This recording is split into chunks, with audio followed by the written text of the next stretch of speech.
was sent to us by the hotel management.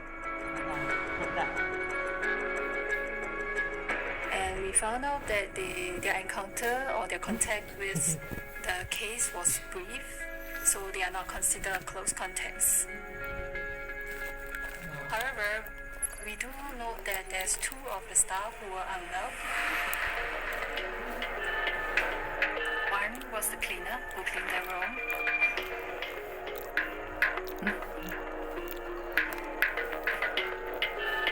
And the other one was just passing a thermometer to the case. For coronavirus, we quickly realized that it spreads from person to person through droplets or through contact with sort of infected surfaces. So that's a fomite.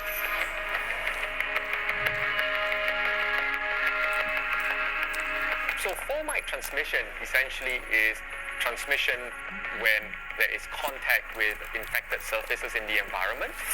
When you actually use your hands, let's say, to touch a surface that has the virus, then the virus would actually be on the hands, and if you touch your nose or mouth, the virus could then be introduced into the respiratory system and cause disease. The 2 hotel staff were later referred to hospital for further assessment. Both of them were tested negative.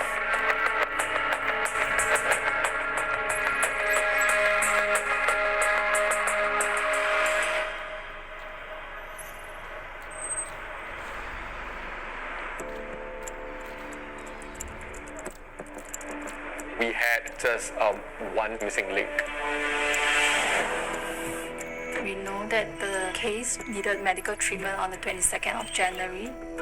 And we are trying to find out who is the driver who drove the case from hotel to SGH.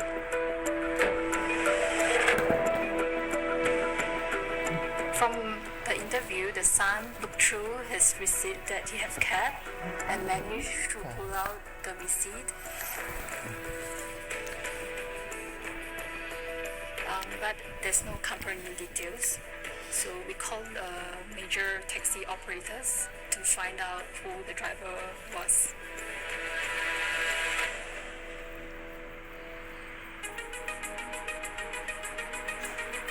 When you have one individual who, because of their job, has to come into contact with so many people on a daily basis, that one person can lead to super spreading. So super spreading is when many more infections than the typical number happen because of that one case. They also can actually have quite a large impact because it means that you can go from 3 or 4 cases a day and it could shoot up to something like 20 or 30 infections, all from that one person. When we are unable to identify some of these individuals, they might spread disease without us knowing, until a point in time where we can pick up somewhere some chains of those transmissions. So it was something that we were very concerned about. We worked very closely with the police, the investigators, and Transport Authority, and also the taxi companies to try to piece together which taxi did this individual take.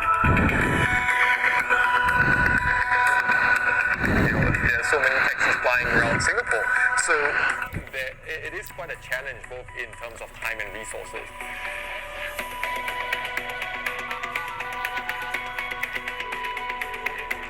We managed to locate the driver on the same day.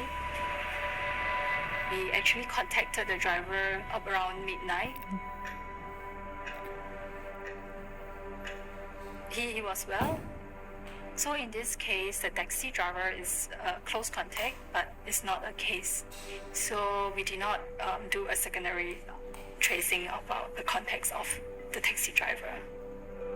He was placed on quarantine for 14 days as well.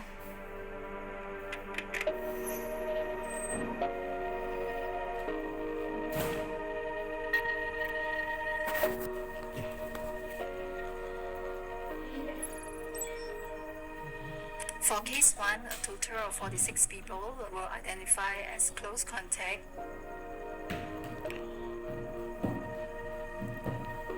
Thankfully, only the son and 3 family members tested positive for COVID-19.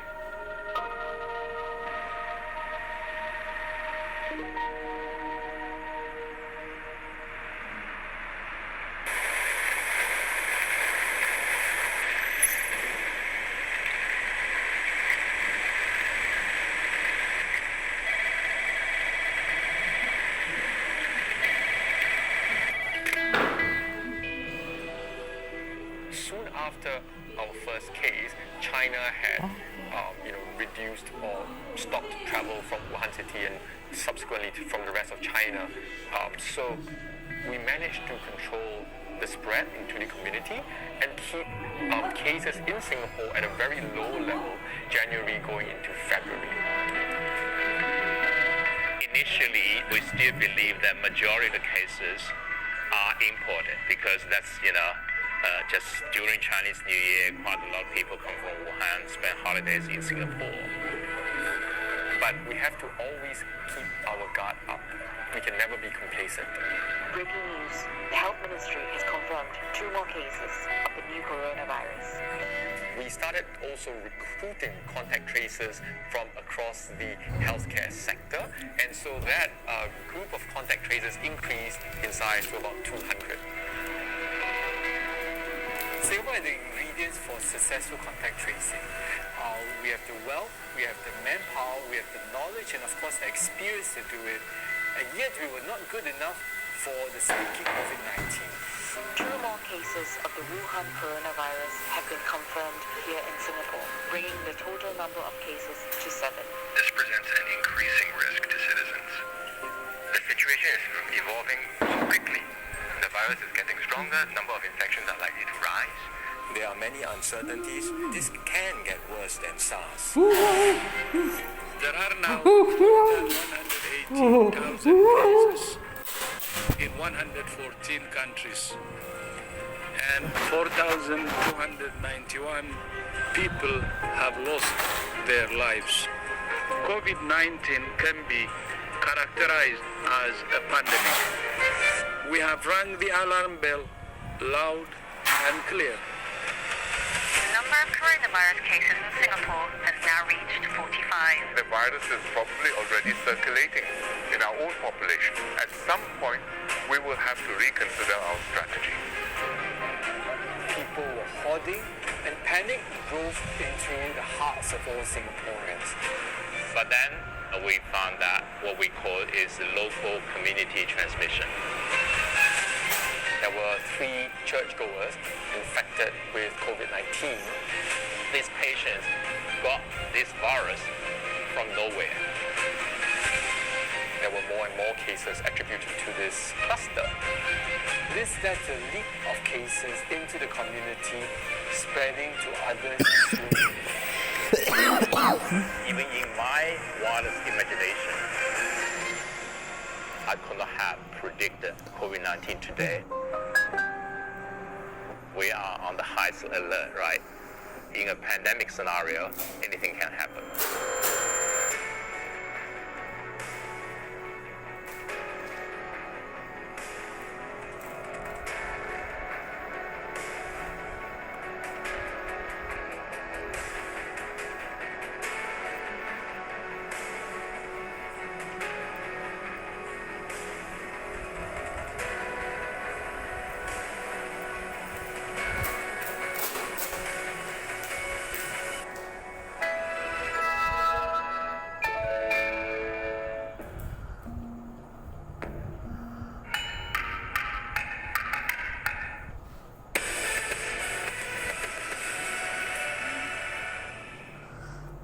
We found 3 churchgoers infected with COVID-19. Contact tracers have uncovered a growing cluster at a church in Singapore. And then we identified cases from another church, which set off alarm bells and red flags. There was no source for the disease to have spread. It's the biggest cluster to date. Is there a super spreader in Singapore? There was pressure coming from everywhere. We needed finances. Contact Tracers, Sunday on CNA. Catch the inauguration of US President-elect Joe Biden and Vice President-elect Kamala Harris. Live Thursday from midnight on CNA. Drugs is one of the most difficult to stop because I've seen my parents relapse. I knew that was wrong, but I'm unable to control the sexual urge. I come from a family which is not so broken. I don't know why it's broken.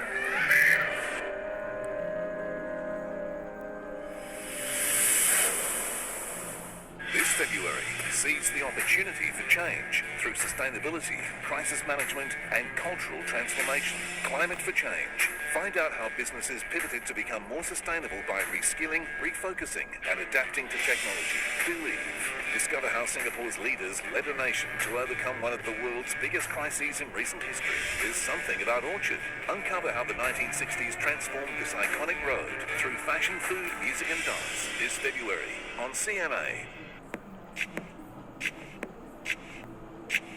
As I live my life, I am increasingly surprised by my strength, my determination, by the power of my beliefs. I find reward in the honesty of my endeavors, proud of what I have achieved, and convinced there is much more I can do.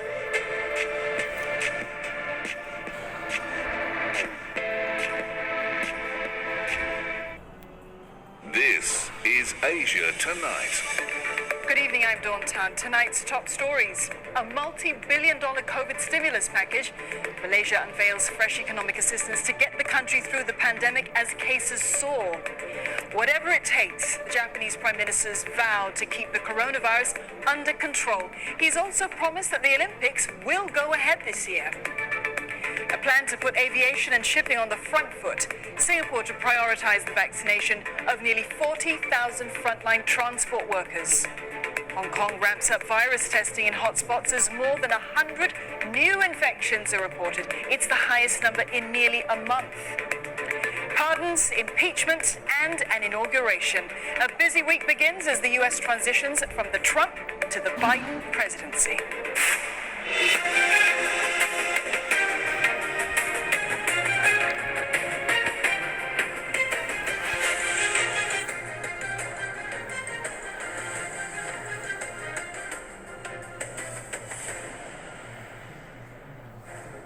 I'm Steve Lai. Also tonight, a welcoming collaboration. The China National Space Administration encourages international joint research on its moon samples. And concerns grow about the safety of COVID-19 vaccines after Norway reports 29 deaths are linked to Pfizer-BioNTech. But are those fears justified? We'll take a closer look. I'm Elizabeth Neo with your Asia Business Update. Samsung's heir is sent back to prison over